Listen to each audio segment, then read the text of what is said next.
Natural star नानी, कीर्ति सुरेश, दीक्षित शेट्टी और sign Tom चाको की कास्टिंग में दशहरा मूवी थिएटर्स में आ चुकी है, हिंदी लैंग्वेज में भी। और अगर मैं सही हूं तो ये नानी की हाईएस्ट ओपनिंग लेने वाली पिक्चर भी बनने वाली है। लेकिन पिक्चर को देखने तेलुगु स्टेट के ऑडियंस के अलावा अदर किसी और दूसरे स्टेट के ऑडियंस उतने ज्यादा जा नहीं रहे। नॉर्थ साइड से तो और भी नहीं, इतने ज्यादा प्रमोशंस करने के बावजूद भी। लेकिन क्या मेरे लिए ये पिक्चर उतना वर्थ इट रहा है जिस तरह से इसके प्रमोशंस किए थे, इसके लिए हाइप बिल्ड किए थे? तो बिल्कुल हुजूर, इमोशंस वाले फीलिंग्स के टाइम इमोशंस फील कराना और मास वाले एक्शन या फिर डांस कुछ भी हो, उस टाइम मास फील कराना पिक्चर बखूबी करता है। जिसमें किन्हीं चीजों का सबसे ज्यादा योगदान है तो वो है इस पिक्चर के कैरेक्टर्स के परफॉर्मेंस। भाई साहब, नानी और कीर्ति सुरेश के गजब लेवल के परफॉर्मेंस देखने को मिले हैं। तो बेसिकली पिक्चर 1995 के अराउंड तेलंगाना स्टेट के गोदावरी खनी में स्थित सिंगरेनी कोल माइंस के आसपास के बैकड्रॉप पर सेट है, जो कि पिक्चर के डायरेक्टर श्रीकांत उडेला का होम टाउन भी है, जहां अपने डायरेक्टर के पास्ट के कुछ यादें भी इस पिक्चर से कनेक्ट हैं। जैसे कि जो भट्टी के दीवार पे एक महिला की तस्वीर दिखाई देती है, वो दरअसल सिल्क स्मिता है, जो उस टाइम के एक्ट्रेस हुई करती थी जब अपने डायरेक्टर जी बच्चे थे, जो अपने दादाजी के लिए ताड़ी लाने भट्टी जाया करते थे। तो उस दौरान इस एक्ट्रेस के तस्वीर को दारू भट्टी के दीवार में देखकर मनमोहित हो चुके थे। तो इसकी स्क्रिप्ट भी उसी जगह से इंस्पायर्ड होकर बनी है। तो इस पिक्चर में अपने यादों के साथ इस एक्ट्रेस के तस्वीर को दर्शाए हैं। तो अब इसकी स्टोरी पर आते हैं, जहाँ पिक्चर के शुरुआत शरद केलकर के आवाज के साथ नानी एज ए धरनी के रूप में अपने गांव वीरापल्ली की कहानी को बयां करते हैं, जहां के लोगों को कुछ भी मिले या न मिले, लेकिन दिन के शुरुआत होते ही दारू जरूर मिलनी चाहिए, जो कि किसी एक व्यक्ति की नहीं बल्कि पूरे गांव की यही कहानी होती है। मानो दारू उनके लिए लत नहीं बल्कि उनके रोजाने का खुराक हो। उन्हीं में से एक अपना हीरो धरनी और उसका दोस्त सूरी भी होता है, जिनकी बचपन की कहानी में ही प्यार की एंट्री हो जाती है, जब धरनी, सूरी और वेनेला दोस्त हुआ करते थे, जहाँ धरनी वेनेला से प्यार करता था और सूरी भी। लेकिन धरनी अपने दोस्ती के लिए वेनेला से दूर जाने लगता है और किसी से भी अपने प्यार के बारे में बात नहीं करता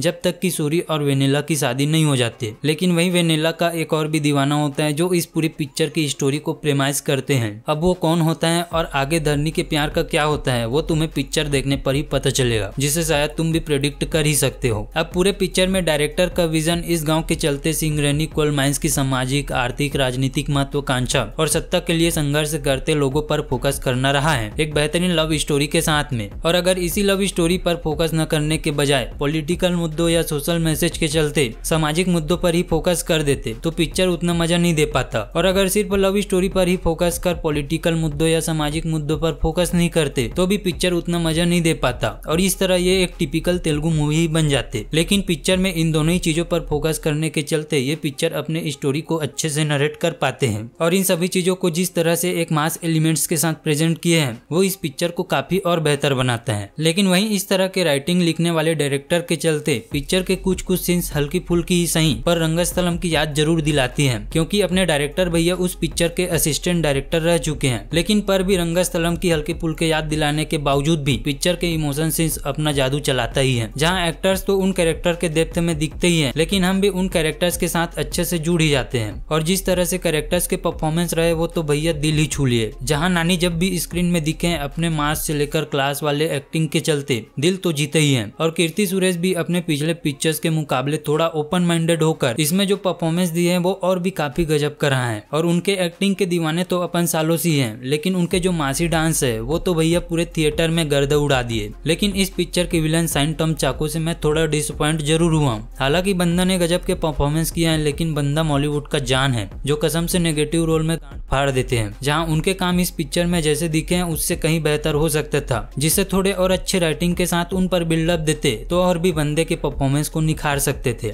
पर कोई नहीं, बंदे ने अपने से पूरी कोशिश किया है। इस पिक्चर से ना सही और भी पिक्चर्स के चलते आप हमारे दिल में हमेशा रहेंगे। ओवरऑल पिक्चर मस्त है, फुल इंटरटेन कराएगी वीरा मास लेवल का, और इसका क्लाइमेक्स भी, जिसे एक बार तो आपको जरूर देखना चाहिए। और अगर देखे हो तो नीचे कमेंट में बताना कि आपको ये पिक्चर कैसा लगा है। तो मिलते हैं अगले वीडियो में, तब तक के लिए टाटा, गुड बाय, जय हिंद।